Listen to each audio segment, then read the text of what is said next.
Abramos nuestras Biblias en Hebreos capítulo 10, versos 35 hasta el capítulo 11, versículo 3, para introducirnos a nuestra lección de hoy. Hebreos capítulo 10, versículos 35 a el capítulo 11, en el versículo 3. Espero, hermanos, que lo busquen, que ustedes puedan leerlo y podamos proceder, ¿verdad?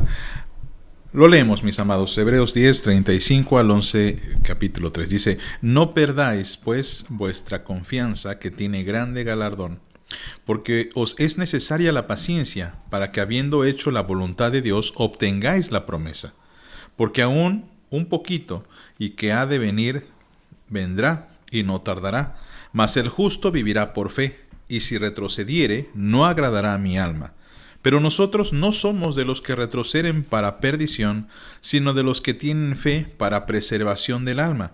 Es pues la fe, la certeza de lo que se espera, la convicción de lo que no se ve, porque por ella alcanzaron buen testimonio los antiguos.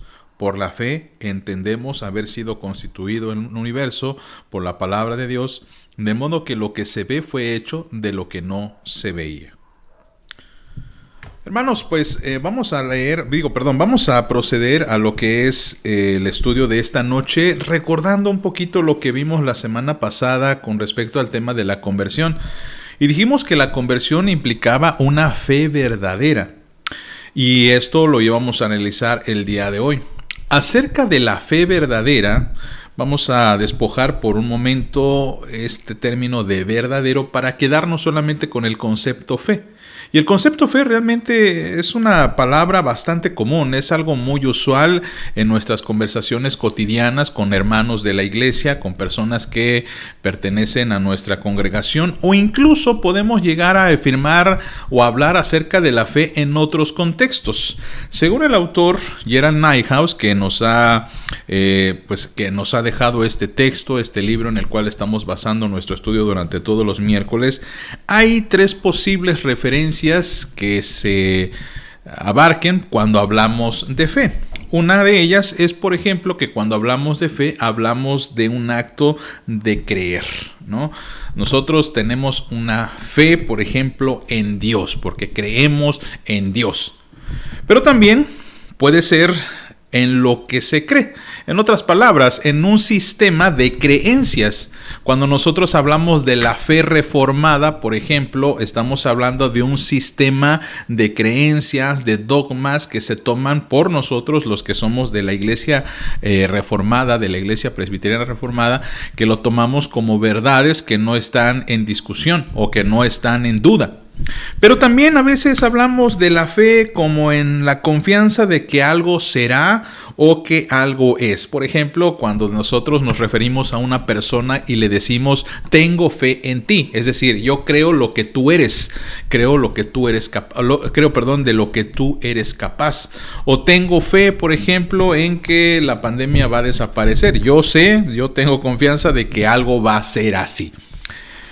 Pero cuando nos abordamos cuando nos centramos en la Biblia, cuando hablamos del texto bíblico, la Biblia no nos habla de una variedad de fes. Es cierto que en algunas ocasiones en las Biblias se puede traducir fe como confianza, como este ejercicio de la fe misma. Pero el concepto realmente de la fe, por lo menos en la Biblia, no se refiere a fe en cualquier cosa, sino se refiere a una fe que tiene una característica salvadora. Por ejemplo, el pasaje que acabamos de leer en Hebreos capítulo 10, versículo 37, donde dice, mas el justo vivirá por fe, es una referencia al Antiguo Testamento, más precisamente al profeta Joel, en donde él dice que el justo vivirá por la fe. Y esta palabra de que vivirá, o esta expresión de vivir por la fe, para los hebreos implicaba una fe salvadora, no una fe como nosotros comúnmente hoy nos referimos a cualquier cosa. Tengo fe, por ejemplo, en que mañana vamos a amanecer. Tengo fe de que a lo mejor las elecciones de Estados Unidos se van a resolver. Tengo fe. Esa clase de fe o de confianza, la Biblia prefiere dejarla a un lado para hablar de una fe que es verdadera, es salvadora y que se ejerce única y especialmente en Dios. La fe, entonces, tal y como nos lo marca la Biblia, es una fe, como para empezar a definir, que se define como única y específicamente ejercida sobre Dios. Ahora, cuando hablamos de la fe, mis amados, y más en nuestros días, pues es importante hacer notar que la fe verdadera, la fe salvadora, tiene algunas características que es muy importante que resaltemos. Y esto es lo que vamos a hacer en esta noche, porque es muy probable, mis amados, que muchos creamos, y noten la ironía de la expresión, muchos creamos que tenemos fe, pero quizá lo que creemos que es fe no sea fe.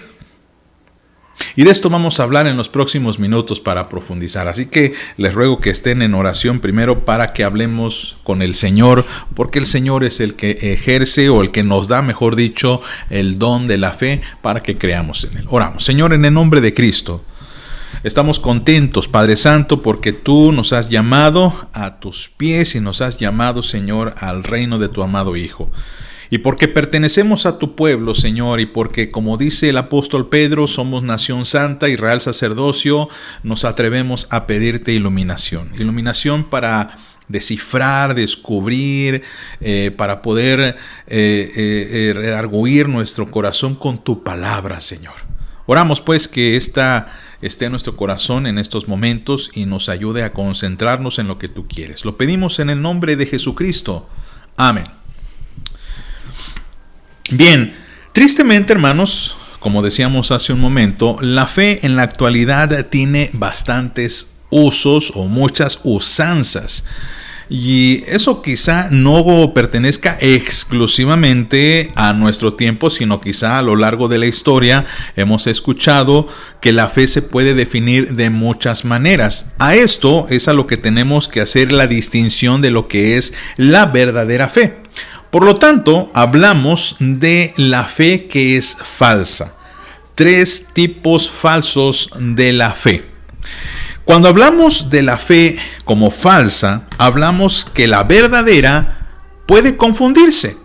Por eso decíamos hace un momento, mis amados hermanos, y disculpen si escuchan por ahí un sonido de un, no sé qué están vendiendo, no sé qué están anunciando, disculpen y no dejen que eso lo distraiga, pero muchas veces pensamos que creemos que tenemos fe, y a veces no es esa la fe que deberíamos ejercer. Y es importante saber distinguir los rasgos de la falsa para saber distinguirla y separarla de la verdadera fe. Es interesante, por ejemplo, que cuando el apóstol Pablo escribe a los corintios, les hace la siguiente aseveración, les dice las siguientes palabras. Notemos lo que dice el texto bíblico, 2 de Corintios 13:5, dice el texto bíblico: examinaos a vosotros mismos si estáis en la fe. Probaos a vosotros mismos, o no os conocéis a vosotros mismos que Jesucristo está en vosotros, a menos que estéis reprobados. Wow, si nos detenemos a pensar en estas palabras, Pablo está como dándonos a entender que puede ser que la fe que decimos tener no sea realmente la fe bíblica. Mucho cuidado. Y esto es muy importante, mis amados hermanos. Recuerden que nosotros somos salvos por medio de la fe. Y si la fe no es genuina ni verdadera, entonces estamos en verdaderos problemas. Tengo que decirlo de esta manera: mucha gente cree que es salva, pero ¿esa creencia o esa fe es genuina o es falsa? Por eso Pablo dice: examinaos. pruébense. En otras palabras, podría ser: comprueben si es verdad que tienen fe. Porque puede ser que estemos reprobados. La fe, si usted ha visto los sermones de los domingos donde estamos hablando de la carta del apóstol Santiago, o la carta de Santiago, no fue apóstol, perdón, la carta de Santiago, si nos detenemos a leerla y a estudiarla, y ustedes han visto o han escuchado, los sermones de estos domingos, hemos dicho constantemente que la fe que es genuina es probada. Esa quizás sería una de las características esenciales de la fe. Pero 3 tipos falsos de fe son los siguientes, y es importante que los resaltemos y que los estudiemos. Primeramente, existe la fe de carácter histórico. La fe de carácter histórico es el más común de todos. Y es el más fácil que podemos ejercer, o el más fácil a que la gente accede. Esta clase de fe es una que solamente descansa en los datos de la Biblia. Es una aceptación intelectual de las verdades históricas de la Biblia, aunque sin poner confianza realmente en ella. ¿A qué quiero decir? ¿O qué quiero decir? ¿O a qué quiero llegar? Un ejemplo muy práctico, mis amados, es: la fe que decimos tener moldea nuestro corazón, hace que nosotros actuemos en concordancia con lo que decimos creer. Por ejemplo, estamos en un contexto de elecciones en Estados Unidos en los que un candidato se ha definido como cristiano e incluso presbiteriano, Donald Trump. Y tenemos por el otro lado a un candidato que dice ser católico, y que, por cierto, él ha confesado que es confesante, en otras palabras, que él ejerce su religión. Ahora, es evidente que el tema ahorita que está sobre la mesa es el aborto y la unión de matrimonios homosexuales. Donald Trump se ha manifestado abiertamente en contra de eso, lo cual habla bien de su fe. Pero este otro individuo llamado John Biden, y no que estemos en contra de él o que no estemos de acuerdo en su elección, eso es algo que solamente le corresponde a los norteamericanos decidir, pero según yo entiendo, la Iglesia Católica se ha pronunciado contra el aborto. La Iglesia Católica es una de las iglesias que se ha pronunciado abiertamente en contra del aborto, y que incluso la Iglesia Católica ha invertido recursos para luchar en contra del aborto. Entonces, si John Biden, o si este candidato dice creer lo que dice su religión, ¿por qué no actúa de acuerdo a lo que su religión enseña? Hay una incoherencia aquí. ¿Por qué? Porque la fe de este personaje, o la fe de esta persona, parece que es histórica. Ahora, no vayamos muy lejos, amados, porque muchos cristianos también tienen esta clase de fe. La fe nos dice, la enseñanza bíblica nos dice, y está en las Escrituras, por ejemplo, no robarás. Un mandamiento sencillo pero poderoso. Y tristemente muchos cristianos, a pesar que dicen creer en ese mandamiento, no lo ejercen. ¿Qué pasa ahí? Es una fe solamente intelectual, que sabe, pero que no deposita toda la confianza en los mandamientos de Dios o en los dichos de Dios. No hay cambios, ni hay respuestas morales ni espirituales. Incluso es una fe de accesorio, es una fe de adorno. Y esa no es la fe salvadora. Por eso decía hace un momento, hermanos, no basta con que usted diga: yo creo que Jesús es el Salvador, yo creo que Dios existe, yo creo que la Biblia es palabra de Dios. Porque si solamente me quedo en esa dimensión, voy a ser como ciertos personajes, ciertas criaturas que la Biblia menciona y que Santiago nos contrasta. Dice Santiago, capítulo 2, 19, dice: ¿tú crees que Dios es uno? Bien haces. también los demonios creen y tiemblan. Evidentemente la fe de estos demonios es histórica. Ellos saben incluso que Dios es uno, pero ¿eso les mueve a arrepentimiento? Por supuesto que no. Otra clase de fe es la que le llama Gerald Niehaus, me encantó este título, una fe milagrera. A mí me gusta más el tema o el título de fe convenenciera. Es la fe que afirma que Dios puede hacer milagros y que de hecho los hace. Es la fe que mucha gente tiene, y perdone que lo mencione así, cuando está pasando por una enfermedad. Yo creo que Dios me puede escuchar y creo que Dios me va a sanar, por lo tanto, mientras estoy enfermo, me acerco a la iglesia. O soy alguien que a lo mejor tiene un familiar enfermo y entonces sí le pido a mis amigos, a mis vecinos que oren por mí. Ojalá pudiera ser el medio a través del cual estas personas llegaran a los pies de Cristo, pero tristemente, mis amados, la experiencia nos ha hecho ver que la gran mayoría de las personas que se acercan en estas circunstancias solamente lo hacen por la conveniencia de recibir algo de parte de Dios. Y esto ocurre a lo largo de todas las eras. Ustedes han visto, por ejemplo, en todos los relatos bíblicos, hablando desde el Génesis hasta prácticamente los evangelios, que los judíos o los israelitas reaccionaban cuando veían, por ejemplo, una manifestación de poder de Dios. ¿Se acuerdan ustedes, por ejemplo, cuando Elías se enfrenta con los 450 profetas de Baal? Y nos dice el texto bíblico que no solamente estaban los 450 profetas, sino estaba gran parte del pueblo de Dios, el pueblo de Israel. Allí estaba, el reino del norte en ese momento ya estaba dividido. Pero ¿qué estaba ocurriendo con la moral, con la actitud de todo el pueblo?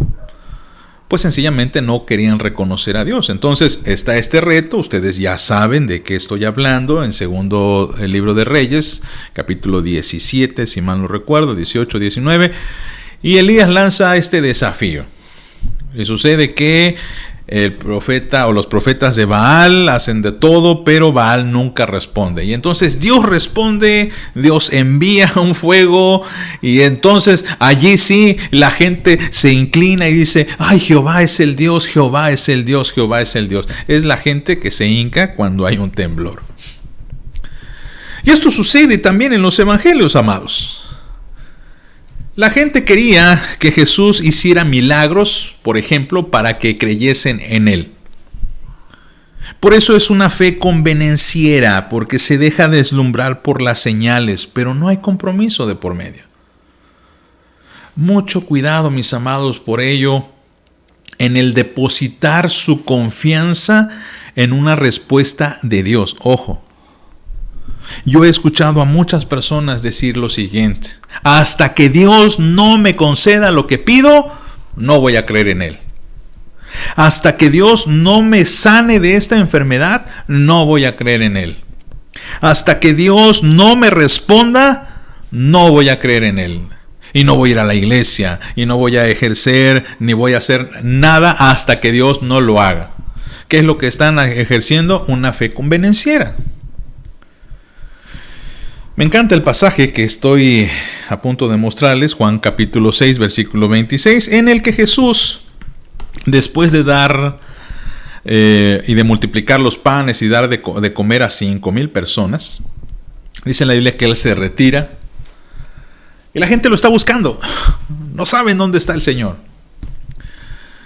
Y el Señor, después de tener un pequeño retiro, los confronta y les dice: respondió Jesús y le dijo: de cierto os digo, que me buscáis, no porque habéis visto las señales, sino porque comisteis el pan y os saciasteis. Es muy interesante. Lea usted todo el capítulo 6, y se va a dar cuenta de que Jesús hace un gran discurso en el que prácticamente les está diciendo: ustedes solamente me siguen por conveniencia, porque les conviene. y empieza a hablar acerca de que Él es el pan verdadero del cielo. Y llega a decir el Señor: si uno no come mi carne y no bebe mi sangre, no puede tener comunión conmigo. Y después de toda esta, o de todo este discurso, notemos la respuesta de la gente que lo buscaba. Dice el texto: al oírlas, muchos de sus discípulos dijeron: dura es esta palabra, ¿quién la puede oír? Y ya no estuvieron con él. Mucha gente, mis amados, sigue a Dios o ejerce una fe en Dios mientras Dios les conceda lo que quieran. Es una fe que incluso yo pudiera también retitular como una fe en el genio de la lámpara mágica. Y esa no es la fe que la Biblia quiere que el creyente tenga. La otra fe, que quizás se relaciona con las dos primeras, sería la fe temporal. O también podríamos llamarla como la fe emotiva o emocional. Es la fe provocada por un impulso, una emoción o un intenso deseo. Es esta fe de la gente que de repente se impulsa, ya sea por sus propios sentidos, ya sea por sus emociones, y que pues de repente se comprometen y quieren hacerlo todo, pero que no hay durabilidad en su corazón. La palabra no ha penetrado en su corazón y estas personas no pueden producir fruto porque son como la semilla que queda apenas por encimita de la tierra.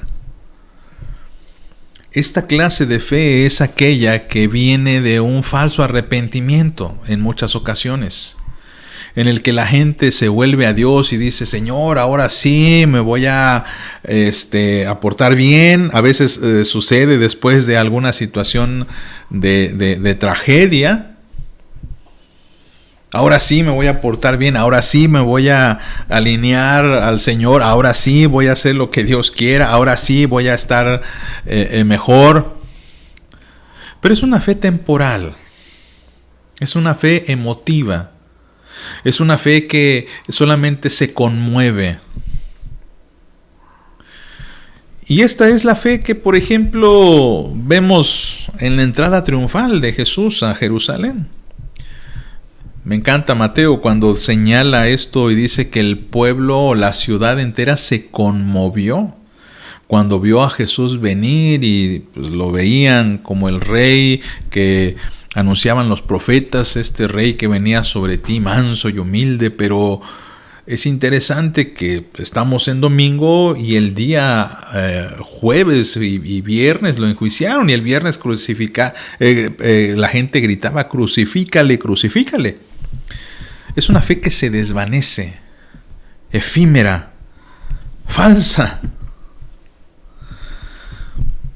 Dice el texto en 1 Timoteo 1, versículos 5 y 6, dice: pues el propósito de este mandamiento es el amor nacido de corazón limpio y de buena conciencia y de la fe no fingida, de las cuales cosas, desviándose algunos, se apartaron a vana palabrería. Es una fe emotiva que no tiene raíz. Ahora, estas tres clases de fe no son para nada la fe bíblica que debe prevalecer en nosotros, la fe salvadora. Y tristemente, amados, en la iglesia del Señor, y cuando hablo de la iglesia del Señor me refiero a toda la iglesia universal, hay mucho de esto. Hay muchos creyentes que tienen fe histórica, hay muchos creyentes que tienen una fe, digamos, convenenciera, y hay otros que tienen esta fe temporal o emotiva. La fe verdadera, la fe salvadora, tiene una característica o tiene algunas características muy especiales. Pero primero tendríamos que definir en qué consiste. Según Luis Berkhof, un escritor que pues, nos dejó este gran libro de teología sistemática, muy conocido, más o menos en el siglo XIX, escribió lo siguiente. Él dice que la fe salvadora es una convicción segura, obrada en el corazón por el Espíritu Santo, de la verdad del Evangelio y una confianza de corazón en las promesas de Dios en Cristo. Ahora, esto suena pues muy bien y muy bello. Pero tenemos que ser muy directos en cuanto a que la fe, más que ser, digamos, un enunciado para que comprendamos, tiene que ser también un enunciado que nosotros podamos ejercer. En otras palabras, la fe es práctica. Y la fe verdadera, la fe salvadora, se determina por dos aspectos: su objeto y su contenido. La fe salvadora tiene como objeto a Cristo. Nosotros tenemos una fe cristocéntrica. Si nosotros nos vamos con la fe, por ejemplo, convenenciera, ¿cuál es su centro? Yo. Porque lo que a mí me conviene es que Dios me conceda lo que yo quiero. Y ya no es cristocéntrica, sino antropocéntrica. Mi objeto es mi propia satisfacción para la fe convenenciera o para la fe milagrera. No es la gloria de Dios, no es la voluntad de Dios, no es Cristo, es uno mismo. Para la fe histórica, ¿cuál es el objeto? Pues, por ejemplo, el intelecto. Pero el intelecto en el sentido de que solamente lo asumo como una información, sin que esto tenga mayor eco. La fe salvadora es una fe que fija su mirada en Jesucristo. Y mirar la mirada o poner la mirada en Jesucristo quiere decir en su palabra, que es la Biblia, en su obra, la redentora, y en su persona, como Salvador, como Rey, como Dios. No podemos, mis amados hermanos, colocar otro objeto aparte de Cristo. No podemos decir que creemos en Cristo y creemos, por ejemplo, en nosotros mismos. No podemos colocar ni siquiera a Cristo y por el otro lado a nuestros hermanos, porque ellos no son el objeto de nuestra fe. Porque un hermano puede fallar, el pastor puede fallar, puede equivocarse, pero Cristo jamás nos fallará. Ahora, como dijimos, mis amados, la fe tiene un objeto y también tiene un contenido. Y el contenido de la fe puede variar o tiene muchos elementos que pues, no tiene quizá mucho caso que analicemos cada uno, pero me parece que hay tres que son sumamente importantes y que vamos a analizar a continuación.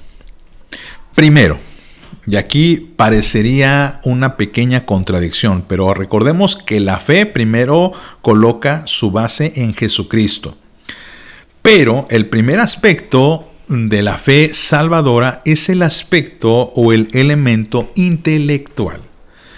A ver, pastor, me acabas de decir que no debemos tener una fe histórica. Entonces, ¿cómo es que tenemos que tener una fe intelectual? ¿Por qué decimos esto? Bien. Contrario a lo que se piensa, mis amados, la fe no es un ejercicio de confianza ciega. No es que nosotros creamos en Dios sin que podamos razonarlo. Es verdad que en algunas ocasiones, mis amados, no podemos comprender del todo la voluntad de Dios. Pero esto no significa que lo intentemos. Interesante. Dios no se enoja. Dios no se molesta y de hecho Dios invita que tratemos de descubrir los misterios de Dios. Obviamente, no que vengamos a lo mejor a la iglesia y digamos algo como, miren, yo ya sé cuándo será, por ejemplo, el día del juicio final. Y lo aseveremos. No. Dios quiere que estudiemos eso. Que nos preguntemos qué pasaría. Para que esto ayude a nuestra confianza en Jesucristo. En un ejercicio en el que se involucra el conocimiento y en el que se sabe lo que se cree. Primera de Pedro decía que nosotros debemos presentar defensa ante aquel que demande razón de lo que hay en nosotros, de lo que creemos. La fe tiene un aspecto intelectual, mis amados, porque la gente pregunta acerca de lo que creemos. Y nosotros tenemos que saber responder a aquellos que nos demandan razón de la esperanza que hay en nosotros. Por eso, mis amados, una fe que solamente se queda en una confianza ciega de que yo creo que Jesús es Dios. ¿Por qué? No sé, pero lo creo. Bueno, pero ¿por qué? No lo sé, pero yo así lo creo. Quizá una primera respuesta, una respuesta temprana, es aceptable. Me encanta cuando, por ejemplo, ¿se acuerdan aquel relato en Juan capítulo 1, donde Felipe encuentra a Natanael, si mal no recuerdo, y le dice: hemos encontrado a aquel de quien hablan las Escrituras? Y le responde: ¿de Nazaret puede salir algo bueno? Ven y ve. Yo no lo sé, pero ven y ve. Pero no se quedó con esa respuesta, porque fue profundizando en su fe. Y esa es la idea del creyente. Si alguien le hace una pregunta, usted no debe quedarse con la duda. Posiblemente pueda responder en ese momento: ¿sabes qué? En este momento no lo sé. En este momento no estoy seguro, pero déjame investigar y te respondo. Hay muchos cristianos que a veces tienen esta idea de que el pastor lo sabe todo. Pero hermanos, en ocasiones estamos un poquito oxidados en algunos temas y de repente llega alguien y me dice: pastor, ¿qué significa el lapso o el aspecto supralapsariano de la salvación? Y yo me quedo: caray, a ver, permíteme, déjame recordar, porque en este momento no me acuerdo o no lo sé. Pero la idea es que nosotros crezcamos en conocimiento a medida que pasa el tiempo. El tiempo, cierto, no da madurez, pero la madurez sí se debe adquirir a través del tiempo. No hay una fe salvadora sin que haya un entendimiento del mensaje bíblico. Y la pregunta debería ser para todos nosotros: ¿cómo estamos creciendo en nuestro conocimiento de Dios? ¿Cómo estamos creciendo en nuestra comprensión del Evangelio? Dice Pablo a los Colosenses capítulo 1, versículos 9 y 10, dice: por lo cual también nosotros, desde el día que lo oímos, no cesamos de orar por vosotros y de pedir que seáis llenos del conocimiento de su voluntad, en toda sabiduría e inteligencia espiritual, para que andéis como es digno del Señor, agradándole en todo, llevando fruto en toda buena obra y creciendo en el conocimiento de Dios. Si usted lee el versículo 3 o versículo 4, Pablo da gracias por la fe de los colosenses. Y esta fe crece porque crece el conocimiento de Dios. Por eso, mis amados, a veces esta pregunta que los apóstoles hacen, y Jesús, ¿cómo les responde? Señor, aumentanos la fe. ¿Y cómo aumento la fe? Creo más. Me coloco en una verdadera convicción. ¿O cómo crezco en mi fe? Bien. ¿Se acuerdan cuál fue la respuesta de Jesús? Miren, si ustedes tuvieran fe como un grano de mostaza, dirían a este monte: muévete. Si se dan cuenta, Jesús no da una respuesta directa. Porque obviamente la pregunta de los apóstoles no es una buena pregunta en un sentido. La fe tiene que fortalecerse y tiene que crecer. Y una forma de crecer es el conocimiento. Por eso la Biblia en Romanos nos dice que la fe viene por el oír. El otro aspecto, mis amados, y también esto va a parecer un poquito escandaloso, porque pareciera que hay algunas contradicciones con lo que acabamos de decir de esta fe, por ejemplo, emotiva, pero el segundo aspecto es el elemento emocional. Y aquí tenemos que hacer un gran paréntesis. ¿Cuál es el objeto de la fe emotiva, de la fe efímera, de la fe temporal? ¿Cómo me siento? Acuérdense que la fe falsa, que es histórica, su objeto es el hombre. La fe falsa, que es emotiva, su objeto es su sentir, su sentimiento. Y me siento bien, todo va bien. Me siento mal, todo va mal. Y muchas personas así se comportan también en la iglesia. Es que no voy a la iglesia porque me siento mal. Estoy desanimado. No quiero menospreciar los sentimientos de todos aquellos que sienten esto, pero la Biblia jamás nos dice que debemos ir a la iglesia, por ejemplo, si tenemos ganas, o si nos sentimos mal, o si nos sentimos bien. Nosotros deberíamos ir a la iglesia primero por una obediencia al Señor, porque creemos que es para nuestro bien. Esa es la fe verdadera. Estamos colocando el objeto que es Cristo, estamos escuchando la palabra de Cristo que nos dice ve. Y estamos poniendo en práctica el elemento del conocimiento, lo intelectual. Voy porque necesito aprender, necesito saber qué es lo que Dios tiene para mí en este día. Y el otro aspecto, que es emocional, tiene que ver en el sentido de que la fe conlleva una convicción y una satisfacción que va a permear nuestras emociones, nuestros sentidos. Es el sentir de que nuestro ser está involucrado en esa fe salvadora. Las emociones, mis amados, están regidas por la fe en Cristo y no la fe en Cristo por las emociones. Porque esa sería una fe falsa, de que yo hago las cosas si tengo ganas. No. Lo correcto es, yo hago las cosas porque Dios así lo dice. Y el resultado de practicar lo que Dios me dice, el resultado es que va a afectar mis emociones. Va a haber un fruto en mi corazón. Va a haber gozo y alegría. Y no al revés. ¿Te da gozo ir a la iglesia?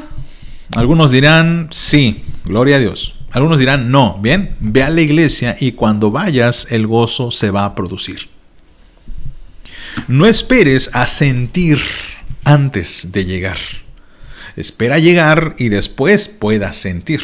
Y aquí tenemos que hacer esa acotación, porque obviamente, mis amados, el Señor no quiere que nosotros nos dejemos llevar por nuestras emociones, no. Pero nuestras emociones son el fruto de lo que creemos y no al revés. Por eso, cuando Pablo habla acerca del fruto del Espíritu, notemos que en el mismo estándar Pablo coloca a la fe y al gozo. El fruto del Espíritu es amor, gozo, paz, paciencia, benignidad, bondad, fe. Aquí el orden de los factores no altera el producto, pero notemos que está el gozo, que el gozo, por supuesto, es más que un sentimiento, pero involucra sentimientos, y la fe, que ya dijimos, involucra nuestro objeto, que es Cristo, y nuestro intelecto, que es a través del cual nosotros crecemos en el Señor. Y el último aspecto de la fe salvadora es que no solamente crezco en conocimiento, no solamente mi emoción se contagia de lo que cree, sino que está el elemento volitivo. Y el elemento volitivo, como lo definimos la semana pasada, tiene que ver con la voluntad, tiene que ver con las decisiones. Y este es el aspecto quizá más importante de todos. Porque ciertamente, mis amados, hay muchos de nosotros que no vamos a poder crecer hasta un cierto tope o límite. ¿Por qué? Porque quizá nuestro límite intelectual, nuestra preparación académica o nuestro tiempo, por ejemplo, nos va a poner un límite. Hay hermanos que tristemente estudiaron, por ejemplo, la primaria. Hay otros que no saben leer. Su conocimiento tristemente no va a acceder al de un doctorado, por ejemplo. Y en eso, pues muchos tienen más gracia que otros, más ventajas que otros. Pero este tercer aspecto de la voluntad, todos podemos hacerlo. Y de hecho, no es, digamos, a veces el que conoce más quien decide más. La persona que cree decide. Toma determinaciones o resoluciones con base a su fe en Jesucristo. Es más que un ejercicio intelectual, porque no se queda allí. Muchos hermanos se quedan solamente en un aspecto intelectual. Voy a crecer en mi fe, voy a crecer en mi conocimiento, voy a leer este libro, escuchar esta predicación, escuchar a tal conferencista. Y es bueno para aumentar nuestro intelecto, para aumentar nuestro conocimiento, pero ¿qué hay del ejercicio de lo que hemos escuchado? La fe no se queda únicamente en la cabeza, porque a veces tenemos solamente una cabezota llena de conceptos, ideas, pero no estamos ejerciendo nada. La fe tiene que ser una respuesta directa al llamado de Dios. Y una respuesta, mis amados, que va más allá de decir sí, sino como Isaías, que le dijo al Señor, heme aquí. No solamente le dijo, Señor, sí. Imagínense Isaías, que Dios estuviera diciendo, ¿quién enviaré y quién irá por nosotros? Y dice, pues quién sabe, Señor, ¿verdad? Pues vamos a orar a ver que alguien se presente. Como muchas personas a veces tristemente tienen esa respuesta. Pues vamos a orar a ver qué Dios nos dice. No. El aspecto volitivo es yo hago lo que Dios me está pidiendo hacer. Volvemos a citar la carta de Santiago. Asimismo también la fe, si no tiene obras, es muerta en sí misma. Alguno dirá, tú tienes fe, yo tengo obras. Muéstrame tu fe sin tus obras y yo mostraré mi fe por mis obras. Hermanos amados, la fe salvadora entonces no consiste ni en un ejercicio histórico, no consiste en un ejercicio emocional, no consiste solamente en creer porque así lo siento o porque me conviene, sino la fe es una convicción real, verdadera, que permea toda mi vida, que se centra en Jesucristo, porque Jesucristo es el objeto de mi fe. No miro a nadie más, no miro ni siquiera a mi iglesia, ni a mi denominación, ni a los líderes. No, mi objeto es Cristo. Y Cristo fue el que inspiró este sagrado libro. Y Cristo es el que manda en ese sagrado libro. Y Cristo es el que me pide y el que me dice lo que debo de hacer. Por eso necesito crecer en conocimiento. Necesito crecer para saber qué es lo que dice este libro. Escudriñarlo día y noche. Necesito, por supuesto, también, mis amados, que todo lo que creo, lo que ejerzo en mi fe, pues también me llene de esa paz, de ese gozo. Y que tome decisiones. Esa es la fe salvadora. La pregunta es, amados, porque iniciamos con un versículo que era muy importante e interesante, en el que nos decía el apóstol Pablo,